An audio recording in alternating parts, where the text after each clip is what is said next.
Ladies and gentlemen, welcome to the Musco Center for the Arts. To avoid disruption to performers and fellow audience members, please turn all mobile devices completely off. We would like to remind you that photography and video recording of this performance is strictly prohibited.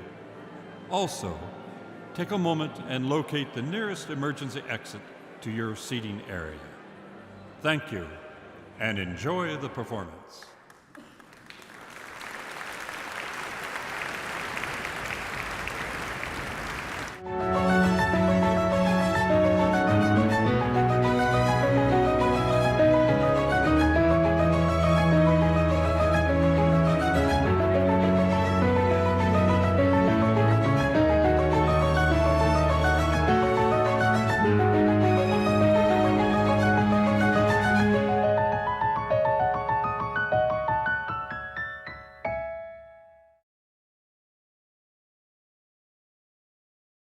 Hello, I'm Richard Bryant, Executive Director of Musco Center for the Arts at Chapman University. Tonight, we welcome you back to At the Musco, a series of live online events where you connect in real time with real people. Faculty and students, professional artists, and one another, all engaged in what we call the art of community. Tonight's featured guest is the celebrated illusionist and teaching artist, Kevin Spencer. Kevin toured for more than 25 years with one of the world's largest and most successful theatrical illusion shows. He left behind a trail of accolades, including 2015 International Magician of the Year and many more. At the pinnacle of his career, Kevin stepped away from the stage and into classrooms and hospitals.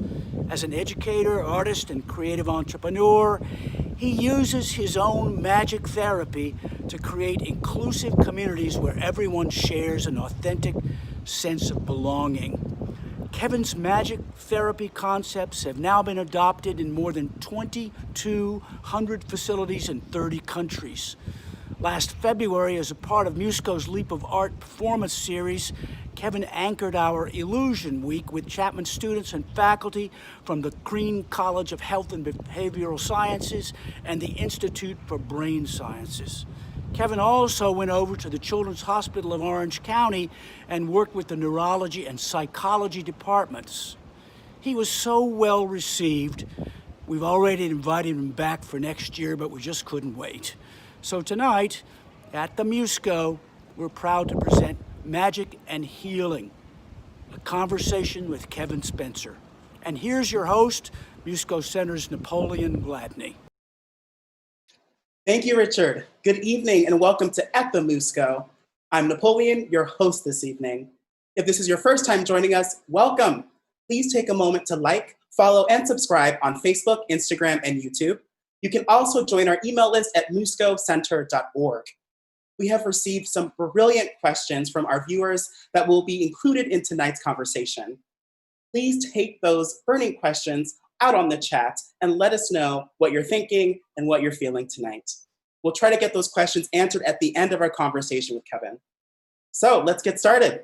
We are delighted to have with us illusionist, teaching artist, researcher, advocate, and award-winning producer, Kevin Spencer. Welcome, Kevin. Thank you. It's good to see you guys. How have you been? We've been great. How are you? We're doing really well. You're doing very well. Yeah, I'm so excited to be with you guys. We are elated to have you here with us. Thank you. So where are you joining us from, Kevin? I am in Virginia. I live in the foothills of the Blue Ridge Mountains, about 30 minutes south of the Shenandoah Valley. So it's very beautiful, really. I live at the top of one of the foothills. So quiet, peaceful, raining, but beautiful. Great. Now, everyone, remember, ask your questions in the chat for Kevin, and we'll get them to him at the end of the conversation. So, Kevin, let's get started. We want to go all the way back to the beginning with this great question from the audience. How did you get started doing magic? What lured you to illusion? And who were some of your mentors along the way? Wow, good questions. I saw my very first magician perform when I was 5 years old. I grew up in the South, in Mississippi and Tennessee, and then I finished high school and part of junior high and high school in Indiana. So in this very kind of rural place, I saw 5 years old, I saw a magician perform on television. And I can remember telling my mom, when I grow up, I'm going to be a magician. And as every good mother does, she patted me on the head and she said, you can do whatever you want to if you put your mind to it. They bought me a magic set when I was 7 years old for Christmas.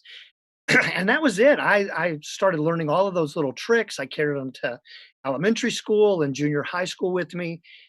I worked my way through college doing magic. And when I finished school, it just seemed like a natural sort of thing to keep performing. I actually went to college on a music scholarship, which is kind of bizarre. I was studying to be a concert pianist, but magic was just always one of those things that I loved. And some really, there were some major things happening within the world of magic when I was younger. Doug Henning had just come on the scene, or at least I had just heard of Doug Henning.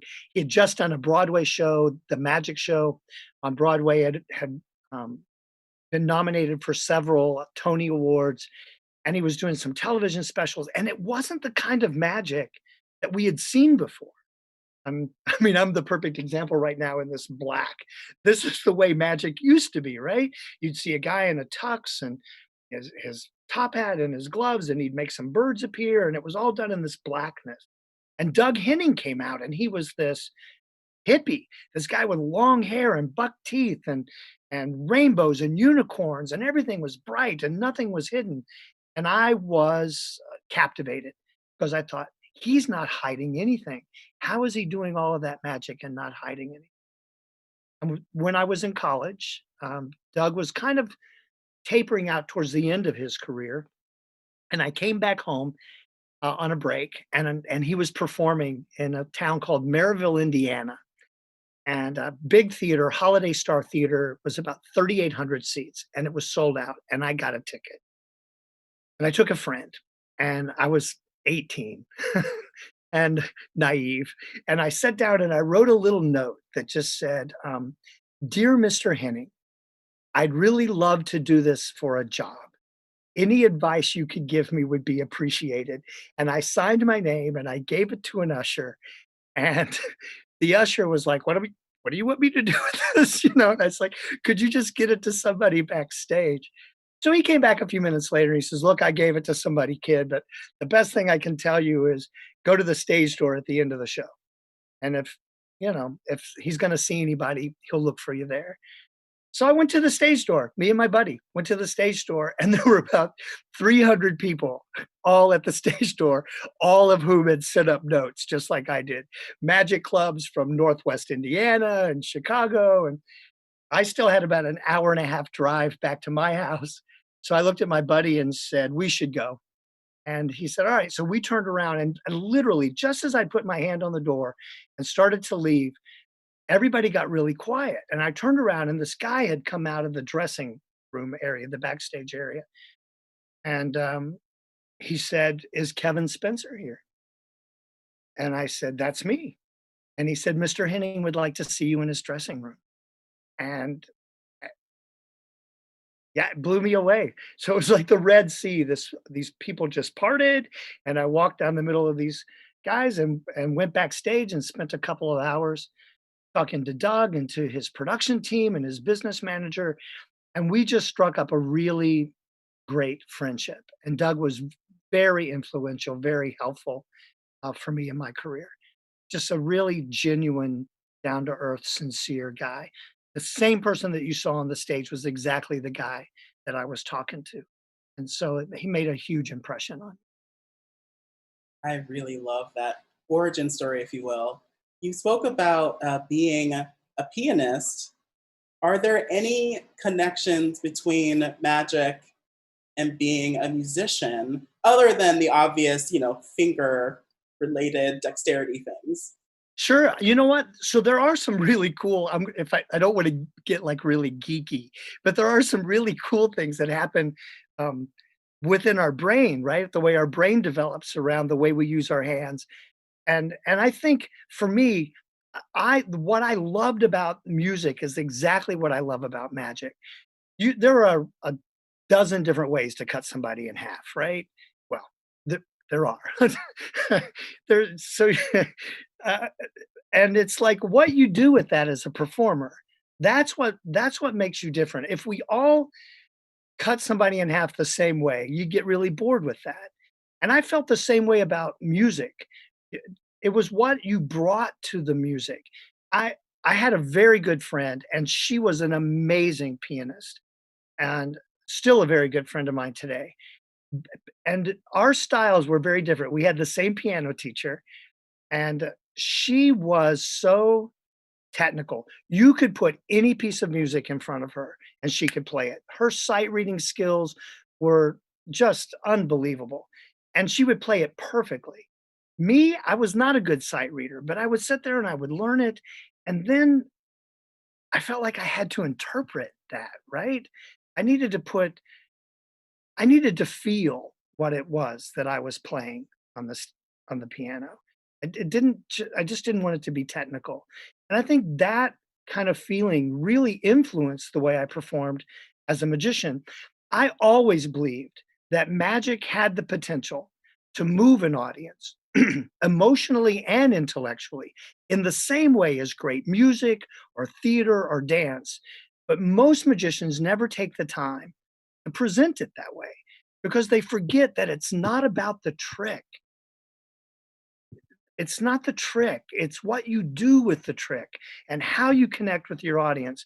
Magic is just another art form. It's just another medium by which we touch our audiences. And that's what I really wanted to accomplish with our show. That is really inspiring, actually, and can be applied to, I think, anyone and anything that they're doing and getting back to the core of what it is. Yeah, why do we do what we do? I mean, do you do it because you love it? Do you do it because you really, want to impact somebody? I mean, with a magic trick, you get I think two feedbacks. You get the first feedback right away of the magic part of it where people just go, how, what just happened? Or how did you do that? But hopefully there's that second layer that you also get that you get from any performing art where it feels like it touches you. It makes you think about something. One of the things we always wanted to do was tell a story. We wanted our show not to just be me up there doing a series of tricks, but we wanted the show to flow. And so there was a real psychology. I went to school on a music scholarship, but after I decided to make magic my career of choice, um, I changed my I changed my major to psychology. Now I joke about that and say I did that because that's what you do when you're not sure what you're going to do with your life. You just become a psychology major. But I knew that if I was going to be a performer and if I was going to do magic, then I needed to have a better understanding of the way people think and how they behave and why they behave that way. And I'm absolutely fascinated by people anyway. And so it was just it was a good connection for me. And I still love music. I have a piano upstairs. I still play, not nearly like I used to. Um, but there's a sense of connection that I feel like I make with myself when I play the piano in the same way that I felt like I made that connection with my audiences when I was on the stage. Going to that feeling and connecting with people and having an impact, what led you to make the transition from stage magician to educator and researcher and advocate? So I feel like I have the weirdest job. I mean, um, very, very early in our professional career, I was 27 years old, and my wife and I had been performing in the college market.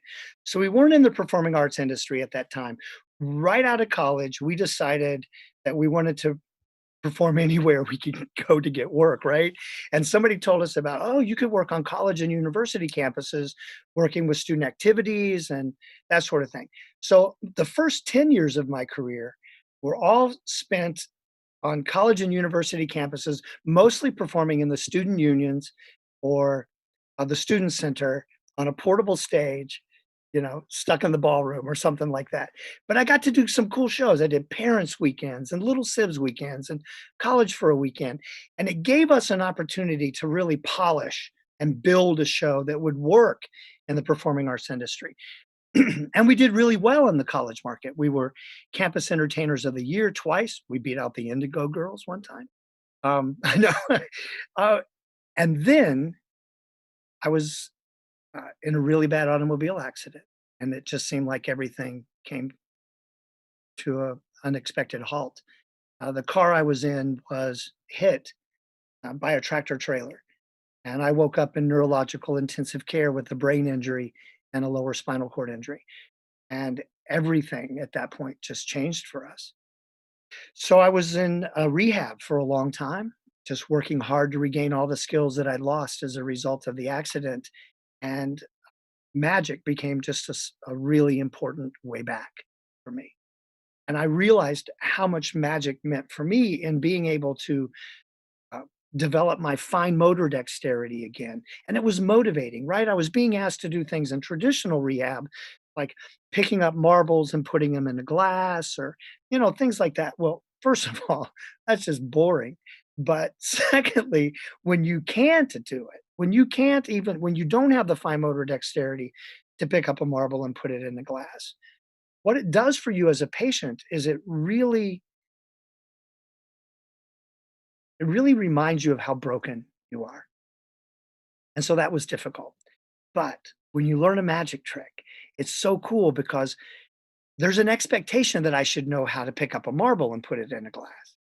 But if I'm teaching you a magic trick, there's no expectation that you know how to do a magic trick. So not only is failure acceptable, it's expected. So I started working back on some of those magic tricks, little magic tricks, and you could see how it would develop cognitive skills and motor skills, and it made me more confident with communication and social interaction. So as a result of that, we started to work with other clients in the hospital. First was stroke clients, and we saw the same sort of thing. These stroke clients just getting really excited about learning the magic trick because they wanted to show it. Most of them were older, and so they wanted to show it to their grandkids when their grandkids came to visit, and it gave their therapy purpose. Now, most of them didn't realize they were doing therapy. They just thought they were learning a magic trick. But all the movements required to do the simple magic tricks are the same movements that are required to do traditional forms of therapy. It's just now when you're done, you have something you can show somebody. So that's kind of how it was born. And then it just kind of exploded from there.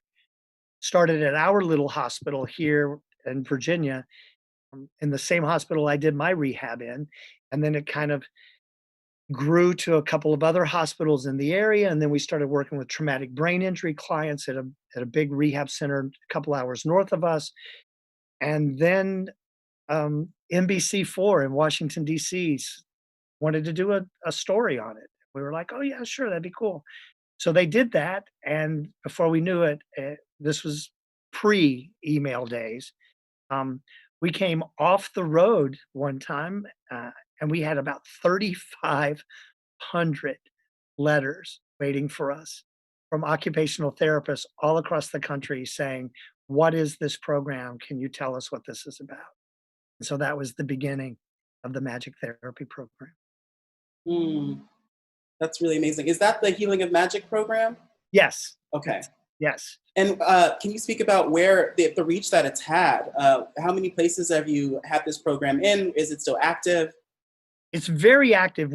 As a matter of fact, we're continuing to do research on the therapeutic use of magic in physical and psychosocial rehab. Since January, I think we've published 5 papers since January in leading research-based or peer-reviewed medical journals, just looking at the benefits for kids with autism or kids and adolescents with cerebral palsy or hemiplegia. What learning a magic trick can do as a stealth form of therapy. So we're actively engaged now in continuing to explore the benefits of learning a magic trick or how arts integration can be an important part of the way that we heal. That was one of the most exciting things I got to do when I was on campus with you guys in February, working with the Crean College of, just being able to get in with the communication disorders people and talk about how magic tricks can be used in speech language pathology, getting over into the physical therapy program and looking at neuromuscular rehabilitation and how magic tricks can be used to keep clients motivated and engaged in what you need them to do in order to get better. I think it's a great challenge for all of us. When you're going through a therapy program, you're feeling pretty bad about yourself anyway. But if anything that you can do that can make you feel better, that can make you feel um, more than instead of less than, I think is really motivating and powerful. So today, the Magic Therapy Program is in about 2,500 hospitals and rehab centers in 30 countries around the world. So I do a lot of work for the State Department. I'm a Fulbright specialist and a subject matter expert for the U.S. Department of State. So they keep me in some places. I'm wrapping up next Monday. I'm wrapping up a 3-year project that I've been doing in Russia with families and kids with disabilities. So that's very cool. I'm starting on Tuesday. I wrap that one up on Monday, and on Tuesday I start a project in London using the same sort of thing over a 6-week program.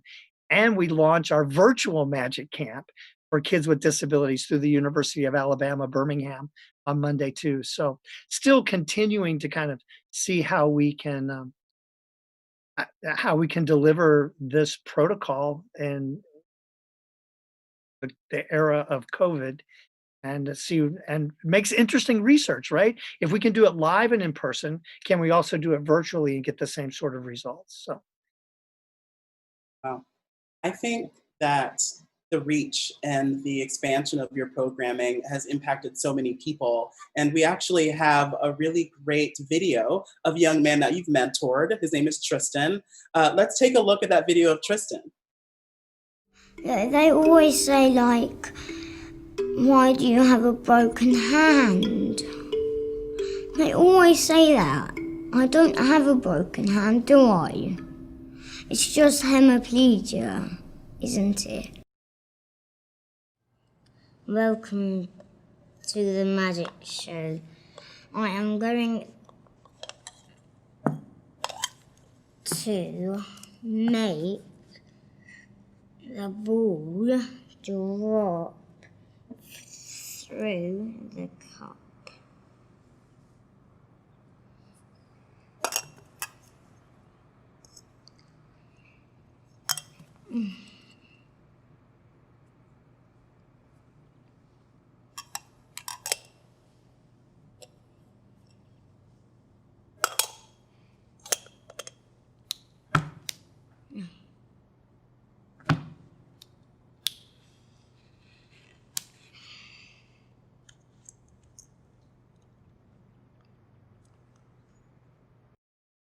Bravo, Tristan. I am obsessed with him. And it actually like brings a tear to me. It makes me emotional. He's so amazing. he is so amazing, isn't he?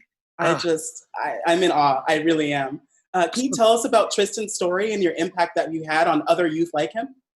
So Tristan was part of a study that we did in the United Kingdom. You can tell from that awesome accent. Tristan has hemiplegia, cerebral palsy, and he was a part of a magic camp program. Um, the same type of program that we're doing now stateside, virtually next week.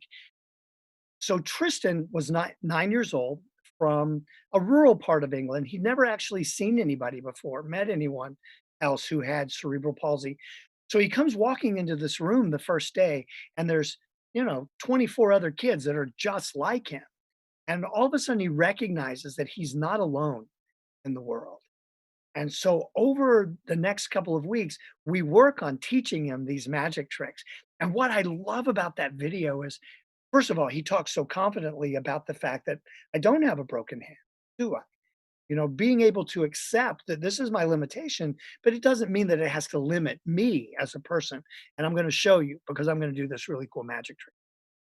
And then he breaks into that magic trick. And my favorite part of that is when he does his magic pass, and Tristan, he got so kind of nervous when he was performing the trick that when he starts into his magic pass, you can hear him go, no, because he had messed up his magic pass. So he had to start all over again with his magic pass.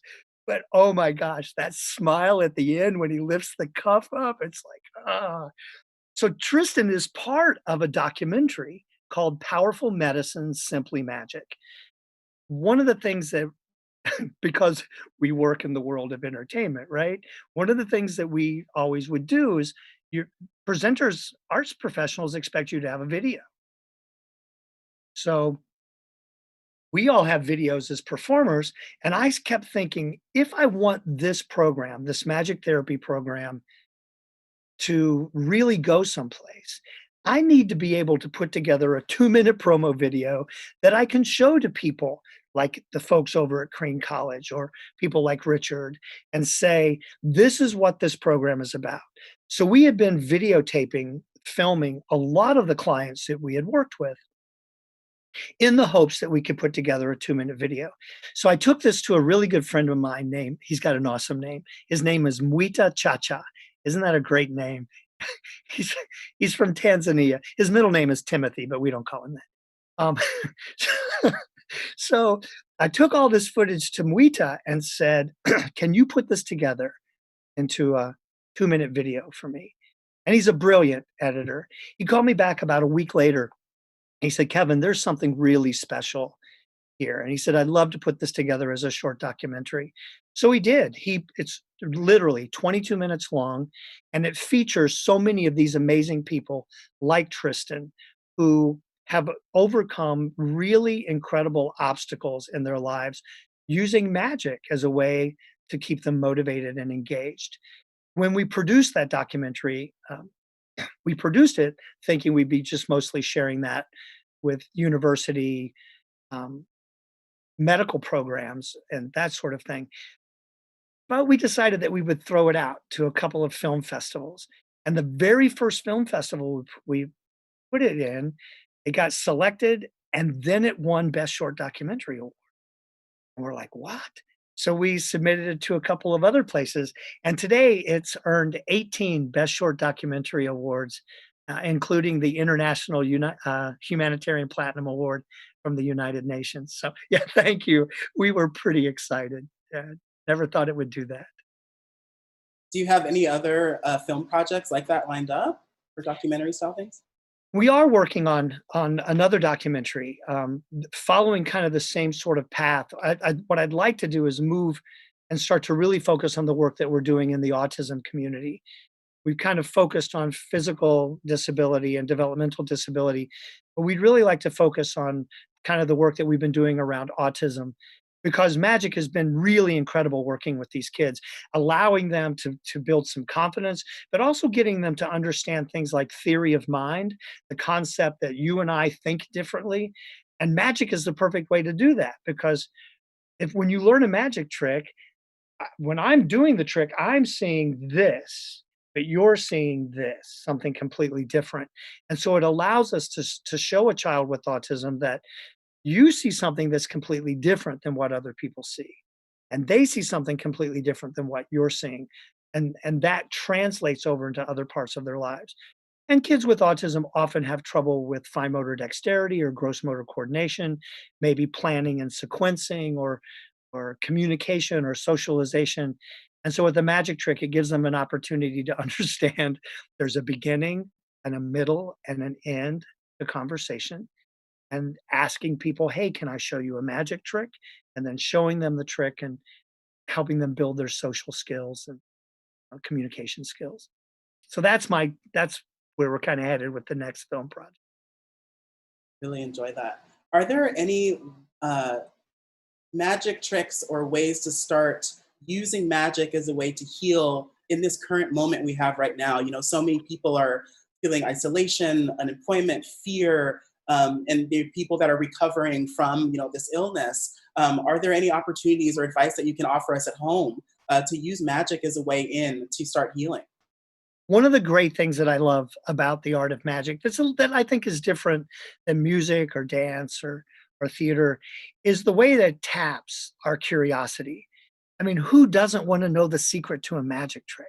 And so it really taps your curiosity in a way that it motivates you to. People don't just want to know how it works. They want to know how it works so they can perform it for somebody else. Because if I just taught you a magic trick, if I just showed you the moves to a trick and all you did, Napoleon, was do it in your apartment, that's not a magic trick. You're just doing a series of moves in your apartment. But the moment you show that to somebody and they go, how did you do that? That's a magic trick. And so I think during this time, one of the things that I've been really actively engaged in over the last probably 4 or 5 weeks is doing these kinds of Zoom calls where I'm teaching families, kids with disabilities, but typically developing kids too. It is an opportunity for them to share something, and many, many times in a family of kids with disabilities, the peers don't always have that opportunity. And so it's an opportunity for them to share, to be creative, to tell their story, and to share that with the rest of their family. So I do think that it helps us work through trauma. I mean, a lot of the work that I do is centered around trauma. And one of the most invaluable parts of a magic trick is you can't just, I mean, you could just put on some music and do the trick to music. But what we really want people to do is to tell us a story. Take the magic trick, and when you perform it, tell us your story, because that's what makes it different. That's how you connect with your audience. And that's how, if we taught Amanda a trick and you a trick and I did the trick, but we all told a different story with the trick, it's completely different. If we all did it the same way, it's kind of like if we all cut a woman in half the same way. It'd be boring. So the magic gives them an opportunity to tell their story. And what I've found is that during this time, when a lot of people are dealing with difficult situations and have a difficult time finding the words to express their frustration or their fear or their anxiety, giving them a magic trick and saying, tell me your story. There's a safety that happens in performance. Once they learn the moves, then they don't have to focus on doing the moves. They can focus on telling us their story. And in that story, I think there's a lot of great value. You have such a unique story and such a compelling story that I think speaks to resilience and speaks to this moment right now. Do you have any advice for anyone viewing out there about how to remain positive and how to shift focus and how to pivot and try new things? One of the things that I've been telling myself over these last few weeks, because this has been, I'll be the first to admit, this has been challenging for me. I mean, I'm a road warrior. We were talking about that. I'm on the road all the time and have been on the road for 30 years. So all of a sudden to be off the road, it's actually really different to be at home for this long. I've never been at home this long. And so there are things that I miss. I miss the connection that you have with an audience. And because I work with so many kids with disabilities or adolescents with disabilities, I miss that connection that I'm able to have with those kids and their parents and their teachers. And that's difficult. That's been really frustrating. But my kind of motto has been, I want to learn how to respond to the situation and not react to the situation, because it's really easy for us to react and to get caught up in the emotion and the anxiety and the fear of not, especially when it seems like all the knowledge that we have changes every week, that the data changes every week or the science changes every week. And that can lead to a lot of anxiety when we don't know what's going to happen. And so I think the only thing that I can do to stay positive is to focus on what I can do right now to respond to what I know and not to react to what I know. That is great advice. I'm going to take that and use that. We actually have some really great questions from the audience. A lot of our viewers are asking us about magic tricks. Now, this is putting you on the spot. Do you have the ability right now to show us a trick or teach us a trick? Sure. Let me see here. Let me look around my table. Yep. Sure. So everybody just needs to grab a dollar bill. So this is Everyone go grab your dollar bill. I'll show you the trick and then you can do it. So it's just a dollar bill. What we're going to do is we're going to fold it in half like this. I'm going to fold it. Just going to put like a little lip right there. That way. All right. And then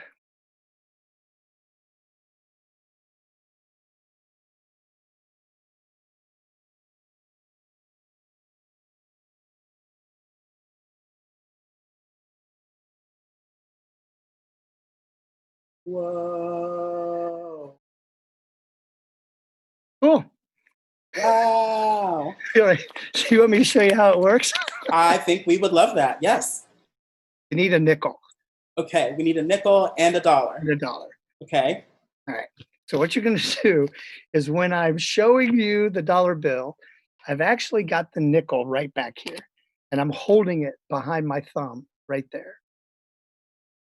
And then when I move this way, I can show you this hand because I just moved the nickel from here to behind my thumb over here. Now, you want it on whichever hand is your most dominant. Now, what I do is I fold the dollar bill around the nickel. So the nickel right now is folded and it's right there. And then you put your next crease. And the reason this next crease is there is to keep the nickel from falling out. You're just trapping the nickel into place. So now the nickel is right there. Now what I do now is I just kind of crimp up this end so the nickel doesn't slide out this side. Now you just put the nickel on top of your thumb like this.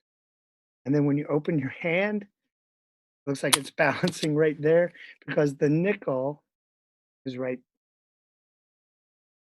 Oh, wow. And it just looks like it's kind of floating around there. That is brilliant. Thank you for sharing, Kevin. I love that.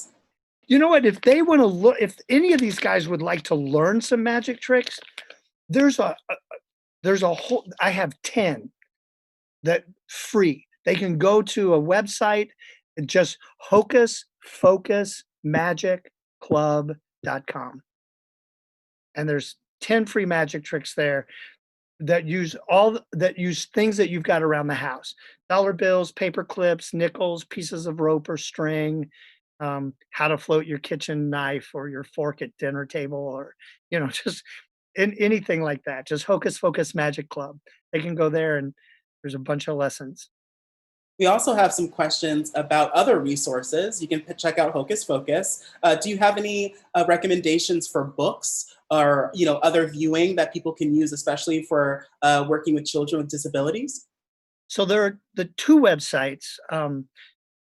Magichtherapy.com will take you directly to the website that gives you all of the research and everything that we've done around using magic tricks as an intervention.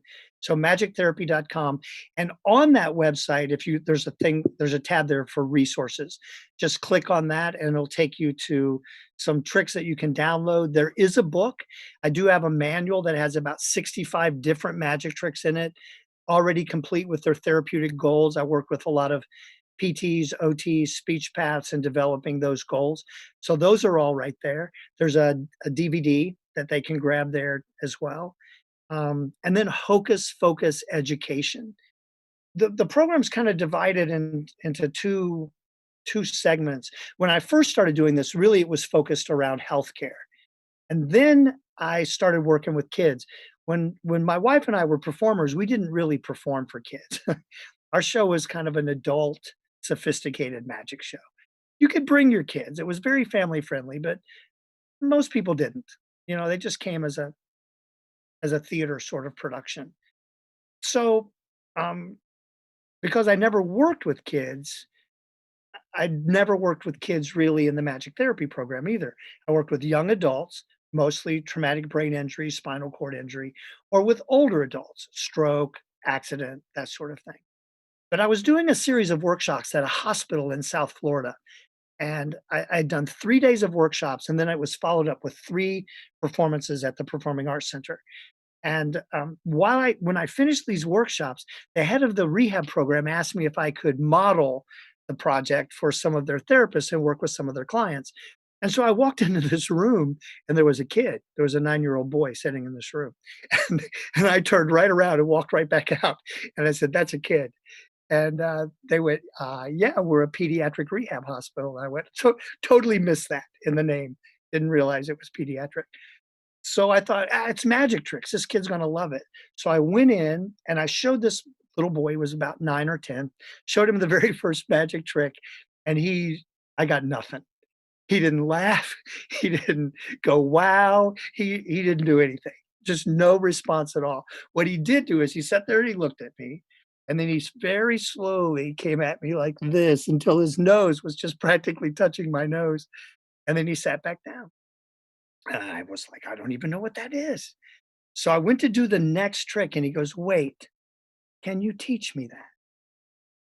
Sure. So I gave him a piece of rope and he learned a trick and we laughed. He asked me all sorts of questions. Where do I put my hands? What do I do next?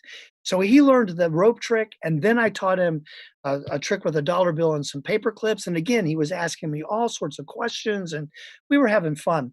20 minutes. We learned 2 tricks in those 20 minutes. And when he was all done, he stood up and he kind of very awkwardly slapped me a high five and he went out of the rehab room with his occupational therapist. And so now it was just me, his speech path, and his dad was in the room. And I'm kind of sitting there, kind of taking it all in, what just happened. And I stand up, and just as I stand up, his dad just grabs me, and he's crying, and he gives me this big hug, and he said, "That's the first time I've ever heard my son speak." And, it was the first time I heard the word autism.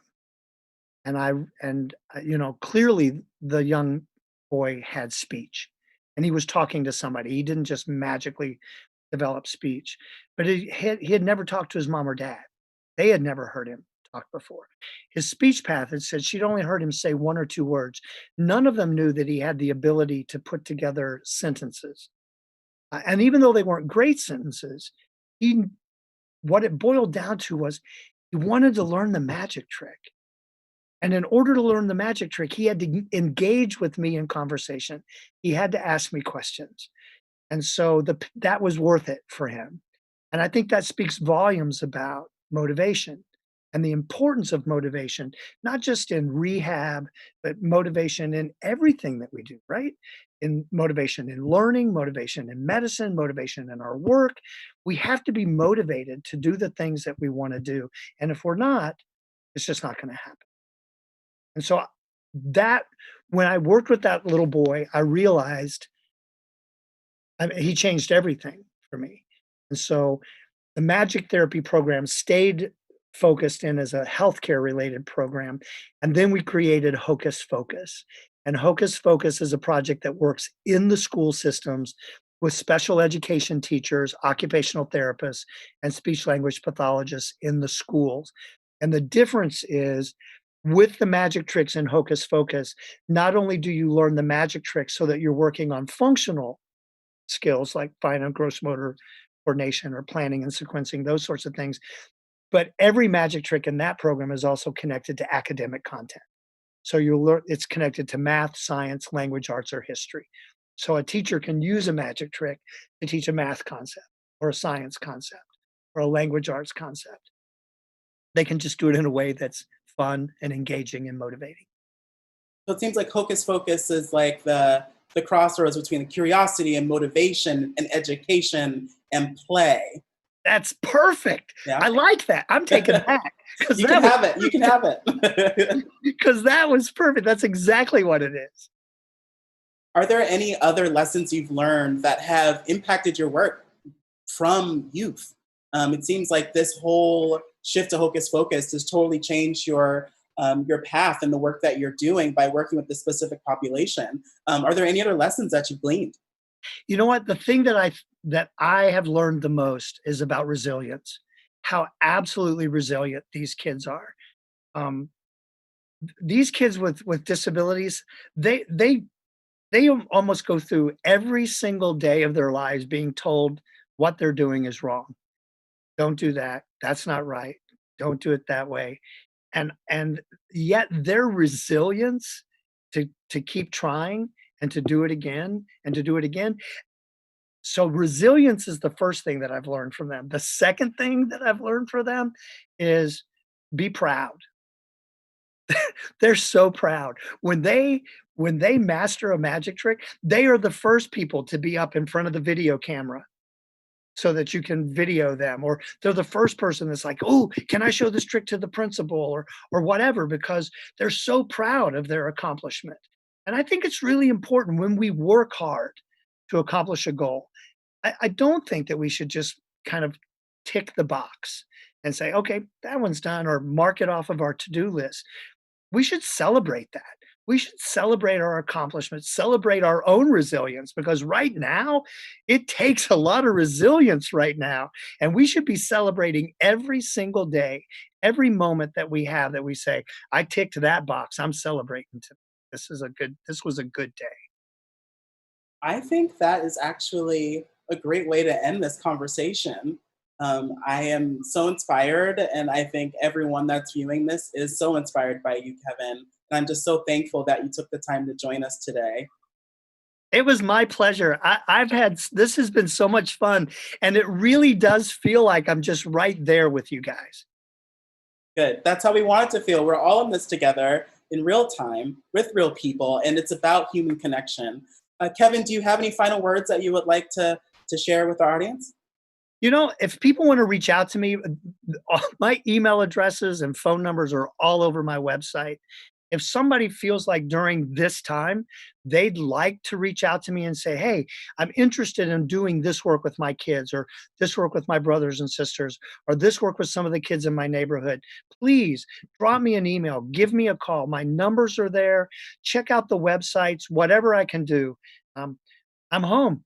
So so give me a buzz. I would love to talk, and I'd love to be a part of whatever magical experience you want to create for your family and your friends.